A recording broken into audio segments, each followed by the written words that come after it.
Hello everyone, चलिए आज का चार्ट डिस्कस करते हैं।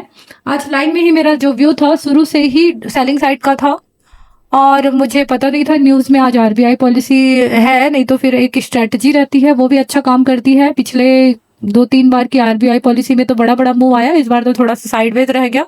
नहीं तो आरबीआई पॉलिसी में हजार हजार के पॉइंट के मूव एक ही 5 ही मिनट में आपको देखने मिल जाते हैं और उतना ही रिवर्स होता है और उतना ही मार्केट देता है। तो अभी अब पहला मूव इसमें भी हुआ है, लेकिन मुझे तो पता ही नहीं था सुबह, क्योंकि मैं न्यूज़ चैनल देखती नहीं हूँ। तो चलिए फिर भी चार्ट को कैसे, मेरा जो व्यू है आज गैप अप हुआ था, मतलब साइडवेज भी हुआ था और मार्केट ऊपर वो कर रहा था, सस्टेन कर रहा था, मतलब रोक रहा था, तभी मेरा व्यू सेलिंग साइड का हो गया था। तो उसी चार्ट को मैं एक्सप्लेन करती हूँ। क्या हुआ था मार्केट में, शुरू में ही जैसे ही मार्केट में मैंने देखा कि जो निफ्टी और सेंसेक्स है क्लोजिंग प्राइस का एकदम बहुत ज़्यादा सपोर्ट ले रहा था। अगर मार्केट को बढ़ना था आगे, और जो बैंक निफ्टी है वो धीरे धीरे हल्का हल्का कैंडल बना के ऊपर नीचे करता हुआ थोड़ा निकल रहा था ऊपर। तो इसमें क्या होता है, एक इंडेक्स को ऊपर ऊपर ले जाया जाता है और एक स्टे करता है। तो और एक स्ट्रेटेजी ये भी है आरबीआई पॉलिसी के दिन कि 10 बजे तक, जब तक गवर्नर का वो स्पीच नहीं आता, तब तक मार्केट एक रेंज में रहता है या फिर हल्का हल्का एक इंडेक्स भागता है एक लेवल तक। तो बैंक निफ्टी में ये वाला लेवल था, बट मुझे तो उस समय पता नहीं था आरबीआई पॉलिसी है। मेरा तो चार्ट को देख के ही व्यू सेलिंग साइड का था। तो धीरे धीरे करता हुआ मार्केट धीरे धीरे अपने जो प्रीवियस जो आपका एसएल है उसकी तरफ बैंक निफ्टी जा रहा था। तो एक एसएल तो मेरा शुरू में ही मेरा व्यू हो गया था सेलिंग साइड का, तो मेरा एक छोटा सा एसएल गया। सेकंड वाले में मेरा एसएल नहीं गया, मैं काटी थी अपने से, क्योंकि एसएल तो मेरा खैर अच्छा ऊपर था, तो ये मैंने काटा था। तो टोटल दोनों में मेरा 60 पॉइंट का एसएल हुआ था। बट मैं आपको वो लॉजिक समझा देती हूँ कि क्यों मैंने ये ट्रेड लिया और क्यों मेरा बार बार बैंक निफ्टी ऊपर जाया जा रहा था, उसके बाद भी सेलिंग साइड का व्यू था। क्योंकि अगर मार्केट को बढ़ना होता है तो मार्केट एक प्राइस में सस्टेन नहीं करता है, उसको जाना होता है तो वो हायर हाई लगाते हुए एक बार बायर को निकाल के चला जाता है। लेकिन मार्केट अगर ऊपर जाके कहीं लेवल पे रुक रहा है, इसका मतलब वो एसएल क्रिएट कर रहा है बायर के। तो उसी एसएल को हंट करते हुए मार्केट नीचे आता है और हमको एक मूव उस जो बायर आए हैं उसको टारगेट करने के लिए एक मूव हमको मिल जाता है। और आज आरबीआई पॉलिसी थी, तो पहला वाला जो मैं टारगेट उसको बता देती हूँ। तो क्या हुआ था, बैंक निफ्टी धीरे धीरे करता अपना ऊपर जा रहा था। जैसे इसको 15 मिनट में अपन लगाते हैं तो क्या यहाँ प्रीवियस में एक स्विंग देखा जाता है। जैसे मार्केट अगर यहाँ पे ओपन हो रहा है तो प्रीवियस में आप 15 मिनट लगा के एक स्विंग देखो, तो पास में ये वाला स्विंग था बैंक निफ्टी का, ठीक है, और उसी के पास में 800 का लेवल था, ठीक है। तो मैं ये लेवल पे बहुत वर्क करती हूँ, 200, 800, 500 और 1000 मार्केट यहीं से ही घूमता है। और आज मार्केट में मतलब आज क्या रोज ही लेवल पे काम होते हैं, तो उसको भी मैं एक्सप्लेन करूंगी। पहले तो आप देखिए प्रीवियस में 15 मिनट के चार्ट में जहां मार्केट जा रहा था उसके ऊपर में सिर्फ ये स्विंग था, एक स्विंग ऊपर था, उसको उसके लिए बहुत ट्रेवल करना पड़ता मार्केट को। तो यही स्विंग को एज अ रेजिस्टेंस मान के मैंने ये थिक रेड कलर का रेजिस्टेंस लगाया था।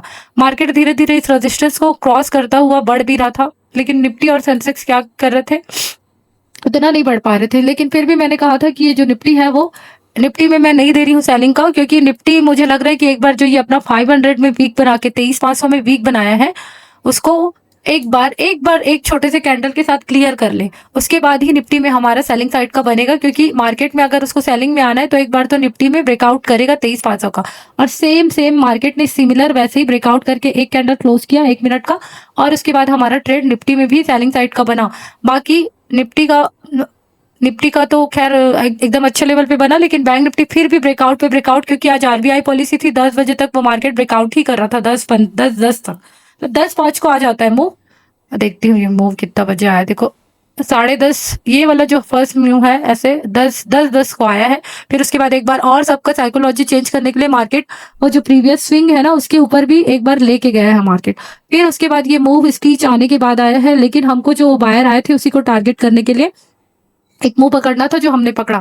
फिर क्या करता है आरबीआई पॉलिसी के दिन मार्केट जो मूव दिया रहा था उसके भी ऊपर, जैसे ऊपर से नीचे मूव आया है ना, तो सबका व्यू फिर से चेंज करने के लिए या जो भी इसमें गए होंगे इसको पूरा निकालने के लिए मार्केट फिर उस लेवल के जस्ट ऊपर जाता है जो आज मार्केट ने किया। और मार्केट में मैं जो लेवल बोलती हूँ 800, 200, तो क्यों बोलती हूँ, देखो मार्केट इस लेवल के ऊपर में गया जहां से सेलिंग आई थी, लेकिन कहां तक गया देखो आप, राउंड नंबर 54,800 के करीब ही गए हैं, उससे हल्का फुल्का बस ब्रेकआउट करता है। इसीलिए मैं 800, 200, 1000, 500 को बहुत ज्यादा वैल्यू देती हूँ। तो देखो मार्केट और कहीं नहीं गया, सिर्फ 800 को ब्रेकआउट करने गया था जब ये इसके ऊपर गया था। तो राउंड नंबर से ही मार्केट में जो ऑपरेटर होते हैं वो अपना पैसा लगाते हैं आसपास ही, तो इसी वजह से ये राउंड नंबर तक ही गया। फिर उसके बाद फिर से सेलिंग आई, क्योंकि व्यू तो मेरा सेलिंग का था। तो क्या हुआ, और एक ट्रेड मैंने और लिया था, तो उसको मैं उसका भी लॉजिक समझा देती हूँ। मार्केट एक बार जो सेलर आए थे उसको अच्छे से निकाला, फिर व्यू चेंज किया क्योंकि टाइम बहुत ज़्यादा नहीं हुआ था। फिर मार्केट नीचे आके एक साइडवेज रेंज में घूमने लग गया। ठीक है, इस ट्रेड का लॉजिक बता रही हूँ जिसमें, तो जब भी मार्केट ऐसे कुछ रेंज में रहता है ना, हाँ, ये रेंज में रहता है।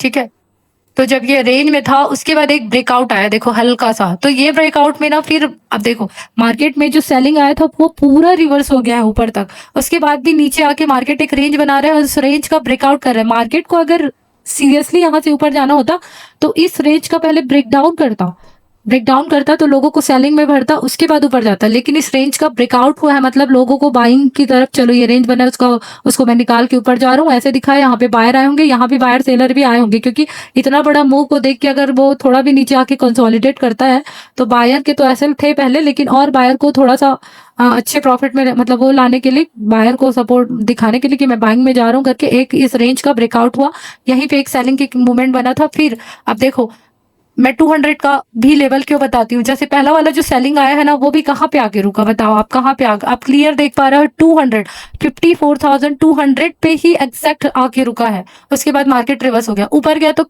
कौन से लेवल में जाके रुका है, 800 को मात्र 1 मिनट का कैंडल छोटा सा क्लोज किया, फिर रिवर्स आया। फिर ये जो मैंने सेलिंग पोजीशन पकड़ा वो कहाँ तक आया, सिर्फ और सिर्फ फिर उसी 200 के लेवल के आसपास ही आया। तो मार्केट राउंड नंबर के ऊपर नीचे ही करता है। अगर आप 500 से लिए हो तो 200 तक रुको, 200 से लिए हो अगर ऊपर का जा रहा है तो 500 तक रुको।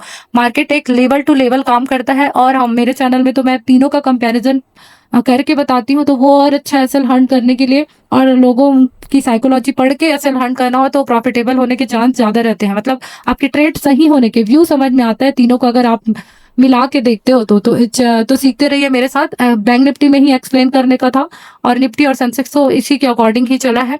सेम ट्रेड निफ्टी में भी ऐसा ही बना था, सेकंड ट्रेड तो मैं वो नहीं की थी, वो बैंक निफ्टी के साथ साथ चला है। तो ये फर्स्ट ट्रेड का वही लॉजिक था, क्योंकि क्लोजिंग प्राइस के ऊपर दोनों होल्ड कर रहा था, वो थोड़ा थोड़ा आगे निकल रहा था तो मार्केट जा नहीं पा रहा था, तो इसीलिए यहाँ पे व्यू बन गया था कि मार्केट में एक सेलिंग का मूव आएगा इसको निकालने के लिए। और ये जो सेकंड मूव है वो इसलिए आया था, क्योंकि सेकंड मूव के लिए इसलिए बना क्योंकि ये जो सेलर आया है उसको सिर्फ निकाला है और उसके बाद फिर नीचे आ गया। तो नीचे आके जो ये रेंज बना है उसका ब्रेकआउट दिखाया था, तो समझ में आ गया चार्ट की, नहीं अब ये ऊपर नहीं जाएगा, ये फिर से नीचे आएगा। तो इसीलिए तो इस तरह से चार्ट मेरे साथ समझते रहिए। Thank you.